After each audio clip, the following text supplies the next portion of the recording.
We have a very tight-knit group of superintendents that are very helpful. I have a great list of superintendents that if I have a problem, I can pick up the phone and call, and they will always answer. That's And so so, great. It's so yes, great, isn't it? Yeah, yeah. I've noticed that. I've interviewed other superintendents in Texas, and the same thing. They all say, we've got a group of superintendents that really support each other and are there for each other, and it's great. I mean, you just need that, really, for sure. absolutely, absolutely. We have, like I said, we've got a lot of great resources and it's basically a mixed bag. You decide which resources you're going to pull from today and move on. I'm blessed with a very good school board, and that's not something that every superintendent can say. I have great leaders that are serving on that board. They care about kids. They care about our staff, and generally, if those are the first two things that you can say about a school board, we're headed the right direction. Hello, everybody, and welcome to the Brighter Together podcast. My name is Janet Courtney, and my special guest today is Chris Whorton. Chris is the superintendent at Mildred ISD in Corsicana, Texas. Chris, thank you for being here. Well, thank you for having me. So tell us, Chris, we talked a little bit before. You've got lots of really cool things going on. Tell us about what's going on in your world. Well, just started out our new year, and I know this podcast will probably be posted later on in the year, but we just started our new year, and we've got a Yeah, lot it's of great things. August. What is it? August 28th. August 28th. Yes, There yes, we go. August 28th So, today. so it's on there. There you go. Yes, we've got a lot of great things going on. We're a small school, but we try to do a lot of things to meet the needs of all of our students. This year we have I know a few new coaches, if you will, in our girls programs, Nice. and our girls coaches are doing a fantastic job. Our volleyball team is rolling. Of course, our cross country football games start this week, and we're Oh, very excited fun. about that as well. Yeah, yeah. Um, High school football games are just the best. I love them. Absolutely. Well, if you talk about Texas, you can't talk about Texas without talking about football. And Right? we're excited about getting things going with that. We have our first pep rally today, so we're just moving right along. Just other things like our band program's doing well. Our cheer organization, they're doing great. They're all headed the right directions. And so, being relatively new in this role and here in Mildred, I've been here about 15 months or so. Hmm. Uh, it's been nice to make it through a year, and then this year we feel like we're able to make those adjustments to do what's right for our kids and our staff members as well.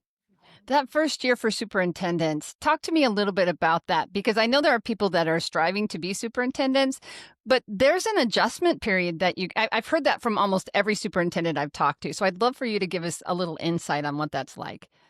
Sure. The best description of it is that we drink from a fire hose the Mm, entire first year, and I will say, and I said 15 months. Actually, it just shows how fast time moves. I'm actually 17 months in now, and I still feel like I'm drinking through a fire hose after this last legislative session that mm. we dealt with. I'm in a good area. We're in Region 12, and our Education Service Center is fantastic. They have a great support system Oh, that's for the helpful. superintendents, Yeah. both the veteran and the new superintendents. Just thankfully went to a meeting yesterday, and they do a really good job of making sure we're up to date on new laws, new regulations, and helping us stay compliant. There's so many emails that we get. That's actually a shocker. The number of emails you start getting as superintendent. I thought it was bad as a principal. As a principal, I received about 50 emails a day Hmm. from unrelated things, emails from vendors and things like that. And as a superintendent, that doubled. And so I Yeah. get about 100 emails per day. And if I'm unable to get to my inbox, it fills up very quickly. And so that was another surprise. I thought as a principal I got everything I was going to get, and that's just not true as a superintendent. So, as far as what the transition is like, my pathway was kind of unique. I tell people I'm a recovering band director. I was there's not many of us in administration. and I was in a small school district and had other administrators that wanted to help coach me and put me in positions to grow into the role. And I was lucky enough to be able to be an assistant principal and a band director at the same time, and then move into a principal job. And then from that, I told him, I said, I can't be the head band director and the principal at the same time. And Yeah, I had that's a little too much, right? Yeah, it I get was. it. Yeah. And I had a great assistant director that we were able to pretty much switch positions. That they were our district had been recovering from some financial issues, and this is not the district I'm at now, but we had some financial issues due to the major cuts that were made around 2009, 2010 in Texas, and my district really suffered from that, and we were just having to wear a lot of hats just to get things done and take care of kids. So it worked out to my advantage at the time. Became a high school principal, did that for 6 years in another district, and then got a chance to work the second largest district in Texas for about 18 months in their business office before getting this position. So, Wow. I Yeah. had a lot of unique experiences to getting there. I've been certified to be a superintendent since 2015. Knew that's where I wanted to go, and made sure I took every opportunity I could to learn. Mhm. Um, However, that it's never enough until you start doing it. And Yeah. I will extend what I said about the Region Center to my colleagues in the county, Navarro County, and even some of the surrounding counties. We have a very tight knit group of superintendents that are very helpful. I have a great list of superintendents that if I have a problem, I can pick up the phone and call, and they will always answer. That's And so so, great. It's so yes, great, isn't it? Yeah, yeah. I've noticed that. I've interviewed other superintendents in Texas, and the same thing. They all say, we've got a group of superintendents that really support each other and are there for each other, and it's great. I mean, you just need that, really, for sure. absolutely, absolutely. And we have, like I said, we've got a lot of great resources, and it's basically a mixed bag. You decide which resources you're going to pull from today, and move on. I'm blessed with a very good school board, and that's not something that every superintendent can say. I have great leaders that are serving on that board. They care about kids. They care about our staff. Mhm, good. And generally, if those are the first two things that you can say about a school board, we're headed the right direction. Right. Yeah. Yeah, for sure. For sure. Okay. So, what else? I know you do a lot of things to support your staff. Can you give us some insight into how you're supporting your staff?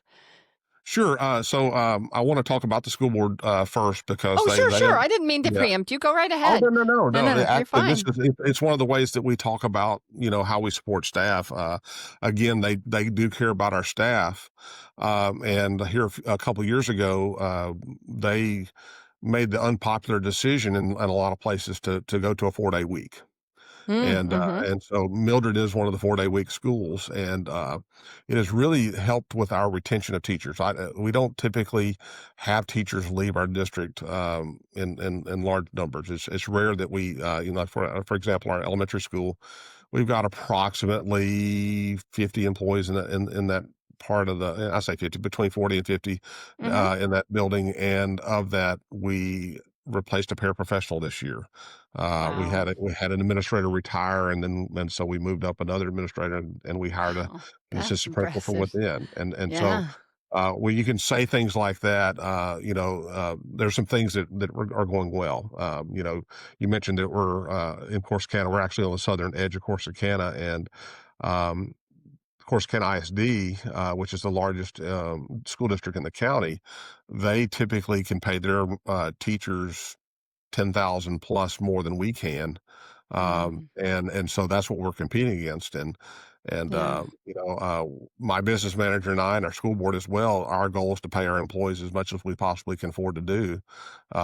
We still can't compete with some of that 10,000 per teacher. That's a lot of That's a money lot of for. money. Yeah, it's a lot of money. And so, Yeah. money is a lot. People want to pay bills, but it's not everything. It And isn't. Yeah. so we have to be creative and looking for ways to take care of our people. And so that 4-day week Mhm. certainly did that. It does that. I think now our families are on board with that. Our kids love it. Our kids really love it, as a matter of Yeah. fact. Is it Uh, Fridays off or Mondays off? we choose Fridays off, and everybody says, "Well, why don't you take off Monday?" And for us, we've done some soul searching, and really Friday works better for us because if you take off Monday, there are additional academic consequences for that, as well as it limits your extracurricular activities, Oh, and okay. specifically in your junior high on the junior high level. Junior high, typically the main practices are Monday through Thursday anyway. Fridays for varsity sports, and Right. typically it's a different type of workout on a Friday. And so if we took off Monday, it would be difficult to get students up to school to participate in Oh, true. junior high Yeah. athletics. We have to consider Mhm. that. And Yeah, then, of they'll course, come to the game on Friday, right? They'll definitely come to the games on Friday, yeah. but yeah, I see that. That definitely Uh, makes sense for sure. And the academic consequences, most people who've been in high school know that you get to about 2 o'clock on a Friday, and quite frequently you've got a varsity team hitting the road to go Leaving. play a Yeah. game somewhere, whether it be Mhm. volleyball or football or basketball or baseball or softball when you get to that. So Mhm. for us, we just realized it works better. We're able to very much intensely focus on our academics 4 days a week, and our test scores have either maintained or improved. So academically, it hasn't had a been a detriment on our district. And so Fantastic. the negative to that is really the state. That I say the state, the legislature has chosen not to limit the 4 day weeks. However, there's been some moves by TEA that's made things a little bit more challenging for us. But to that point, as a district, we found ways to make it work, and that's probably the biggest thing we've done. The other thing that we do for staff is, they get to wear jeans all day, every day, and for teachers, little things like getting to wear jeans, that's a big deal to them, Mhm. and so. It's comfortable. Yeah. And ultimately, the other side of that is there's an open door to my office. There's an open door to my other administrators' offices, and our big goal is to listen to them and to try to understand that as administrators we can't do everything, and we need our teachers and our paraprofessionals and the rest of our staff to do our jobs. And we never shy away from having that difficult conversation, Mhm. even when I may have a cafeteria worker or custodian tell me they don't like a decision I made. I'm open to hearing that, and that's a big Right. part of making your staff happy. Yeah, absolutely, absolutely. So how does it work with because I've heard quite a bit about 4-day counts, but I seem to be asking you the tough questions today. I don't know why that is, but there you go. So how do you get the number of days in? Do you have to do more weeks or is it longer? I don't know how that works. How do you Sure. manage a 4-day? So in Texas, they quit. Back in the good old days, you had to go to school 180 days. Right. Mhm. Well, and then you had 7 days that could be in service work days and things like that for your teachers. Mhm. It's been, I don't want to forgive me for not knowing the exact time, but it's been about 10 years since they met and changed the days we went from days to minutes.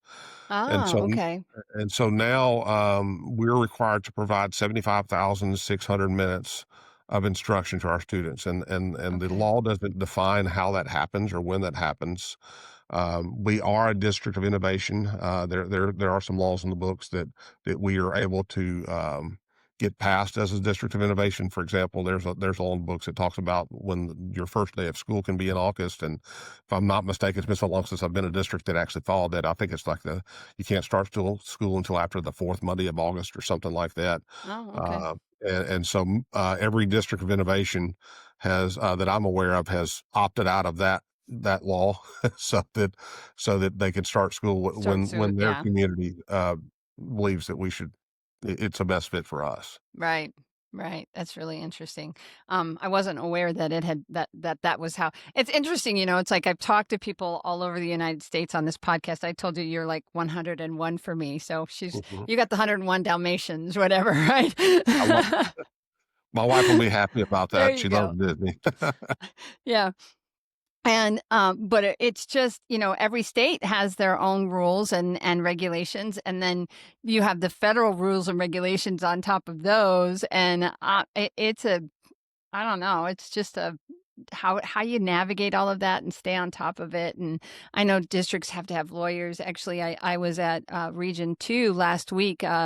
I don't know if you know this gentleman, John Muniz. He works with one of the big firms in Texas that represents schools, and I wish I knew the name of it. I would plug him right now because he's fantastic, and Sure. I should know the name. So forgive me, John, if you hear this and don't, and maybe I'll have them put it on the screen or something. I don't know. But he was talking about the new laws when it comes to cell phones and educating the sped directors about cell phones and all of that. And it was like, oh, you guys have a hard job keeping up with all of those regulations, and then they put new regulations on top of it. I just don't know how you do it. Uh, Well, I can tell you that it's been difficult this year. I will say that um, I've typically followed legislative sessions quite closely in the past, even long before I became an administrator. It's always been important to me because I knew, in Texas we have a part-time legislature that meets every 2 years, and it's been something that I've always been fascinated with. So I've always kept up Mhm. with it. And in one of our superintendent meetings, I asked a question. I am new, and I asked the other superintendents, what what advice can you give me as a new superintendent to make sure that I'm compliant with all the new rules and regulations that's been passed through the 89th legislature that just closed up? Mhm. And they looked at me and said, "Chris, none of us have been through a legislative session like this." And Ah. there were superintendents in the room that have been there for been in the job for over 20 years, and they just told me this has been probably the most impactful legislative session that they've seen in their career, and certainly that's the way it looks to me as well. And so there's a lot of moving parts.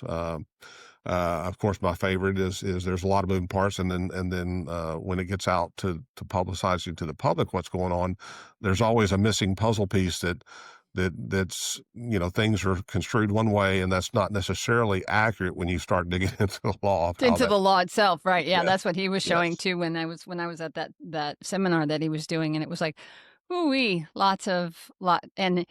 the laws are not necessarily for or against the kids. You just have to follow them to the best of your ability. And he's talking about all of that, and it's not. Ooh, it's everybody has their own. It's just like IDA and how you implement IDAA. It's like you go to any state, it's different. Texas, we call them ARDs, ARDs, right? yes, You don't call them ARDs. There might be, I think, maybe one other state that calls it ARDs. Everybody else, it's an IEP. And that is a unique thing to mhm, Texas and something that Texas has embraced and had, and I don't know how long it's been that way, but it's just really interesting, and the rules and 60 days and this and that, and what one state or one district will interpret and how somebody else interpret it. It's really interesting because sometimes the laws aren't like, there's room for adjustments, right? yes, yes. Sometimes there's too much room. Sometimes there's some. As administrators, we generally like gray, and I say light gray. That's sometimes true, sometimes not true, Right. depends on the situation. Sometimes we Depending want on black what it and is, white. right? Yeah. Yeah. But some of the gray that's left in the laws, sometimes it's the unintended consequences that come Mm-hmm. from the gray, and it's we do have to seek legal counsel for a lot of different things. Again, especially this session, because there's just there's so much thrown at us, and ultimately I'm not aware of a single superintendent that doesn't want to be compliant with the law. It's just so much trying to be compliant is very difficult. We all feel it. Students are struggling more than ever with emotional and behavioral challenges. Lighthouse Therapy offers virtual, hybrid, and in person behavioral and mental health support that builds around your school environment. Our licensed professional are trauma informed, experienced, and trained to work with K 12 students and staff. You don't get a cookie cutter approach, you get a partner who listens, adapts, and builds trust.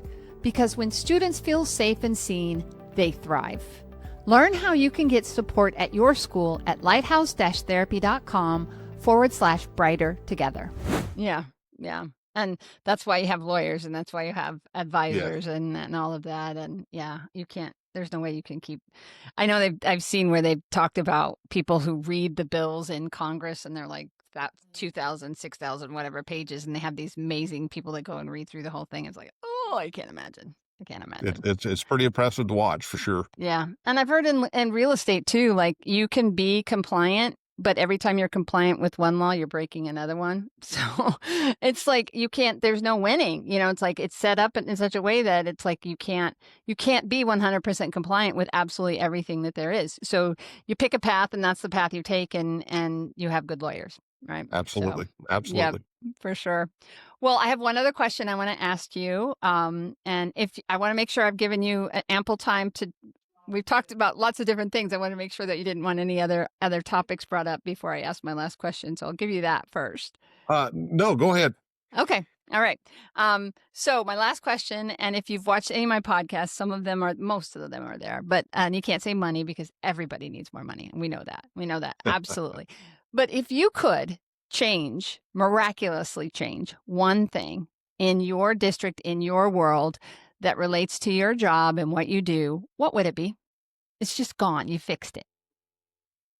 Really, when I look at one change I'd like to make, I think from a global standpoint, because I have the ability to change most things within the district setting Okay. in my role. And Mm-hmm. so it would not be fair for me to fuss about something that I have the power That you have to. the ability to fix, So, right? Yeah, I get that. So looking at it from, and I say global, more of a state view, if I could change anything, it would be having the legislature get together and find a way to engage better with us as superintendents, so that when we're writing new laws, we can sit down and talk about consequences, the if-thens.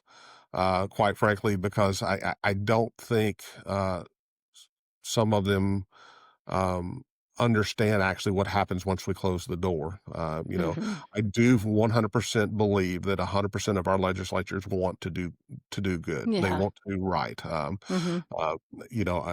I try very hard to see the good in everything that they're doing. I believe that I have to believe that just for my own well-being that they have the Mm-hmm. best intentions.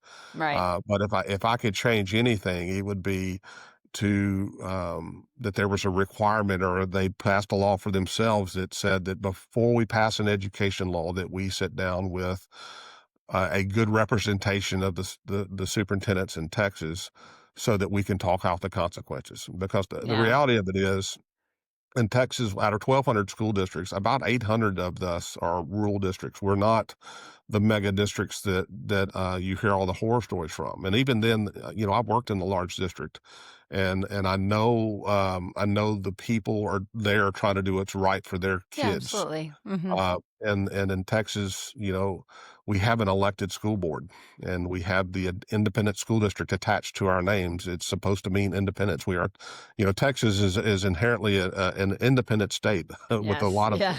Yeah. a lot of individuals that believe in freedom. Uh-huh. And to that point, sometimes we get fixated on a problem over in one school or one district, or maybe two or three large districts, and they make decisions to fix those problems. Just But based on that one. Yeah, I get you. I hear you. Yeah. so, And it doesn't translate. It doesn't translate. no, it Yeah, doesn't. It doesn't. I get that. And you've also, when we talked before, you've actually been what is a witness or spoken in Congress, or Yes, tell us a I little was. bit I of was not a. legislature. Yeah. Sure. Yeah, I wasn't invited. I invited myself, and Oh, in there you Texas, go. Good for you. in Texas, you have the ability to attend a committee meeting and testify. You're limited to 2 minutes. And a neighboring superintendent and I, when they were releasing House Bill 2, the House version was really good, and we all liked it. And I say we Mhm. all. The rural districts really liked it. Okay. There were something called a small school allotment in there. It was going to be very impactful to our school finances and give us the ability to do some special things with our staff and our kids and our school districts. And we got wind that there were some leaks coming out of the Senate version of this House bill. And he and I felt compelled to go down there and speak on behalf of our districts, as well as other small districts, on behalf of the small districts in the state. Mm-hmm. And that was I'll be honest, I'm not much of a public speaker. That's believe it or not, in this role, that's not why I got here. I feel like I'm here because I was called to do it. Right. Absolutely. I hear you. And so, sometimes you don't choose the job chooses you, and that's Mhm. where I'm at. And you're doing Yeah. great, by the way. You're Well, doing a well, great thank job. you, thank you. But we had 2 minutes to testify. I feel like I was able to get my point across. There were some positives that came out of it in the long run. Not everything I wanted happened. Of course, I didn't expect that, but Right. at least I felt like I was heard. And that's always important. It's one of those conversations I want to continue. But it was a unique experience, and I was happy to do it, and plan on doing it again when the opportunity Fantastic. presents itself. Well, and the kids need the state needs people like you. The kids need people like you. The small districts need people like you, because I mean, and that's why Brighter Together exists too. I mean, it's like I'm grateful to be able to do this, and this we spend money on this, and we give. I don't know if everybody knows this about the Brighter Together podcast, because I don't even think I've ever said it publicly. We give absolutely everything from this podcast, even though we promote it and we distribute it. We give it back to the districts. Every single district gets an audio file, a video file. They get reels, shorts, and social media posts, and we give that back to the districts because we want you guys to be able to use it in any way, and so we don't copyright it. And so it is definitely something that the same kind of thing. We're just trying to, from our corner of the world and our influence, have a way to shine a light on the things that are happening in the United States. And I'm Texas, so I love Texas. So I'm always happy to see what's happening to Texas. I've got another Texas today and a Minnesota, and I have a Michigan, and I've been lots of different places with lots of different people and lots of different topics. But it matters. All of it matters. Because, again, we're called Brighter Together because we're brighter together, right? We do it together. So kudos to you for your willingness to step into something that's not comfortable, and do it obviously very well. So congratulations on that. And I appreciate you and I applaud you. Oh, thank you. And I appreciate the service you're providing to us as well. Good. I'm glad. All right. Well, where, Chris, should people go if they want to learn more about Mildred ISD and Chris Whorton?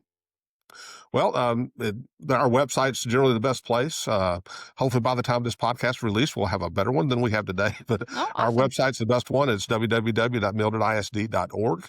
And my email is listed in there. So if there's ever anybody that I can help, doesn't matter where you are. I am a Louisiana transplant. So I've Awesome. been out of Texas before. I got here as fast as I could. So if anybody ever needs anything, I'm happy to help them any way I possibly can. I love that, because I was born and raised in Nebraska, and we raised our kids in Michigan, and I'm in Texas now. I've been in Texas for 3 years. Love it here. Loved Michigan when I was there. It just got too cold for my old bones. Great friends up there. That was the hardest part, leaving my friends, but the sun was calling and I must go. I don't know. This is August. I think I'd rather be in Michigan right now than during August. Yeah. It's No, 100 degrees. I love the heat. I mean, and we live in Corpus, so it's hot. My husband has the air on, and I said, "You froze me for 19 years. Now I get to burn you up for 19 more." I love it. I love it. Yeah, we've been married for 30 years, so I'm grateful, and but I love Texas, and my dad and my sister and my brother, and my other brother's widow, they all lived in Texas before me. So when we were trying to do the snowbirds. I tell people we're failed snowbirds. We came down and we just never left. So don't go away, right? We didn't go away. Sure. So because we were so welcomed. We have been so incredibly welcomed here, and I just love it. So and Corpus is a beautiful place, I have to say. I've never lived in a place where there was tourists, and we live on Padre Island. So we get tourists, and you have to, there's one major bridge that you get to the island from, and on Memorial Day and Labor Day and 4th of July, you just either are off island or you're on island. You do not try to Absolutely. do them both, because you will be in traffic. So it's just an interesting, but I love Texas. I've been so pleased to be here, and it's just been such a blessing. So thanks again, Chris. I like way out on a tangent there, but I love the fact that you also are transplanted from another state and have found Texas to be your home as well. So Texas is greater for it. For sure. Absolutely. Well, thank you. Yep. All right. Take care. And it'll probably be a couple months. So we'll see. Hopefully you'll be hearing this in October about. Okay. All right. Fantastic. Have a great day. You too.